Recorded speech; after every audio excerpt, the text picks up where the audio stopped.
Ano-ano nga ba ang pinagmulan ng wika? Paano tayo nagkakaroon ng wika? Ano nga ba ang kahalagahan ng wika? Magandang araw! Ako nga pala si Charlotte at ngayon ako'y magbabahagi ng ilan sa pinagmulan ng wika. Ngunit bago iyon, atin munang alamin ang kahulugan ng wika. Ang wika ay isang paraan upang maipahayag natin ang ating mga saloobin. Ito ang ating paraan para makapagkomunika sa mga taong nasa paligid natin. Ang wika ay nagbabago dahil sa umuusbong na bansa ay kasabay nito ang ating wika. Dahil nga ang wika ay dinamiko, ito ay tumatanggap ng pagbabago. Ngayon, batid kong alam na ninyo ang kahulugan ng wika. Ngayon naman, aking ibabahagi ang ilan sa pinagmulan at kung paano tayo nagkakaroon ng wika. Una na rito ang paniniwala ng mga Griego. Sa eksperimentong ginawa ng isang pharaoh na si Psammetichus, ang dalawang sanggol ay kanyang inihiwalay sa mga tao, dinala sa lugar na kung saan pawang mga kambing at isang piping pastol lamang ang kanilang makakasalamuha. Ang mga bata ay kanyang naulat kusang bumigkas ng hindi isang salitang Ehipto, kundi isang bagay na kinilala bilang salita na bekos, na ang ibig sabihin ay tinapay. Sunod naman ang paniniwala ng mga taga-Scotland.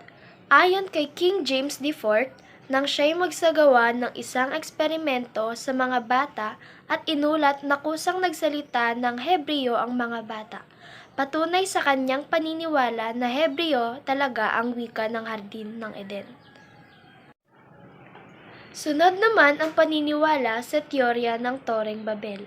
Mula sa teoryang ito, gumawa umano ang mga tao ng Tore ng Babel upang mahigitan ng Panginoon.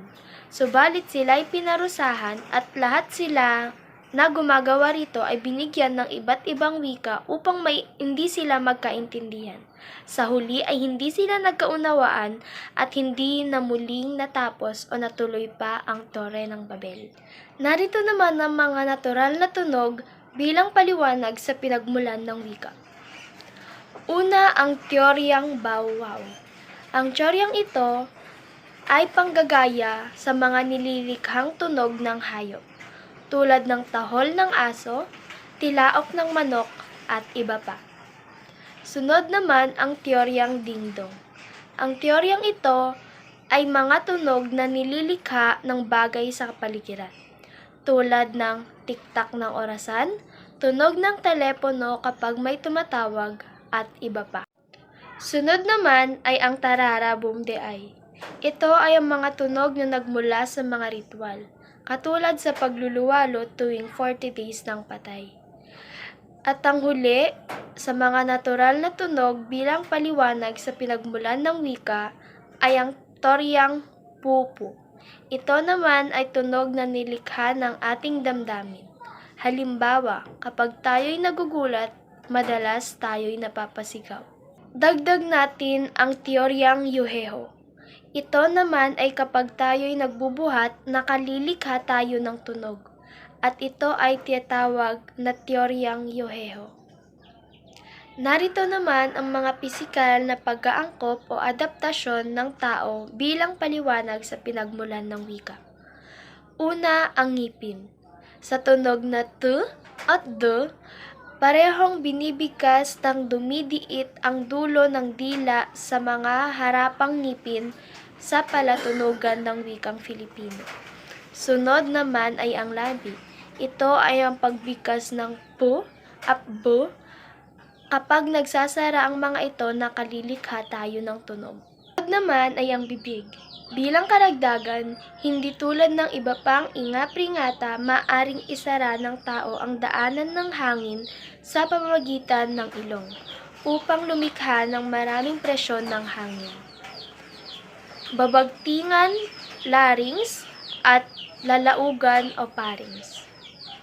Lumilikha ito ng isang mas mahabang lukab o cavity na tinatawag na lalaugan o pharynx sa itaas ng vocal folds na kumikilos bilang isang resonador para sa pagtaas ng saklaw at kalinawan ng mga nililikhang tunog sa babagtingan o larynx at vocal tract.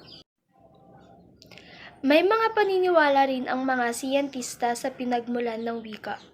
Maraming mga siyentista ang nagbahagi ng kanilang paniniwala hinggil sa wika. Ngunit pumili lamang ako ng 3 na nagustuhan ko. Unahin na natin si Plato.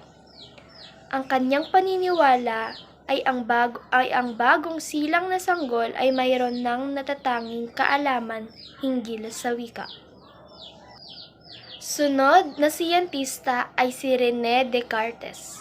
Ayon sa kanyang paniniwala, ang pagkatuto ng wika ay isang payak at madaling proseso na pag-iisip na laging nakaugnay sa mga totoong kaalaman o pangangatwiran at hindi sa emosyon o damdamin. At ang huli ay ang tabula rasa ni John Locke. Ayon sa kanya, ang utak ng tao ay blanko at unti-unti lamang natututunan ng tao habang ito ay nakikipag-ugnayan sa kanyang kapaligiran at nakikihalubilo sa mga taong kasama niya sa isang lipunan. Ngayon, naibahagi ko na ang ilan sa pinagmulan ng wika.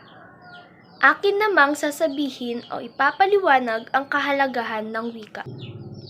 Ano nga ba ang kahalagahan ng wika?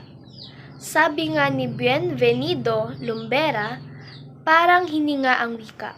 Sa bawat sandali ng buhay natin ay nariyan ito. Palatandaan ito na buhay tayo at may kakayahang umugnay sa kapwa natin. Gamit din ito. Ang naisipahiwatig ng katagang ito ay hanggat mayroon tayong taong gumagamit ng wika, hindi ito kailanman mamamatay. Hanggat patuloy natin itong ginagamit, ito'y patuloy na kumakalat. Kaya nga mahalaga ang pagpepreserba ng wika para sa mga susunod na henerasyon. Dahil kung mawawalan tayo ng wika, hindi tayo magkakaunawaan at hindi tayo makapagsasabi ng saloobin at opinyon natin sa isa't isa. Kaya napakahalaga ng wika sa ating pang-araw-araw na pamumuhay. Kung ako'y tatanungin kung alin sa mga paniniwala o teorya ang aking sasang-ayunan, ay ang paniniwala ni John Locke na tabula rasa. Na unti-unti lamang natututo ang tao kapag nakikipag-ugnayan ito at nakikihalubilo sa iba. Sapagkat naniniwala ako na sa bawat hakbang na ating tinatahak ay tayo'y natututo na dala-dala natin hanggang tayo'y mawala sa mundong ibabaw. Ganon din ang wika. Sa bawat taong nakakausap natin ay natututo tayo. Halimbawa, may nakausap tayong taga-ibang lugar at nanirahan tayo roon nang matagal, unti-unti natin natututunan ang wikang mayroon sila. Kaya nga sabi nila, experience is the best teacher. Yun lamang para sa araw na ito. Maraming salamat. Paalam!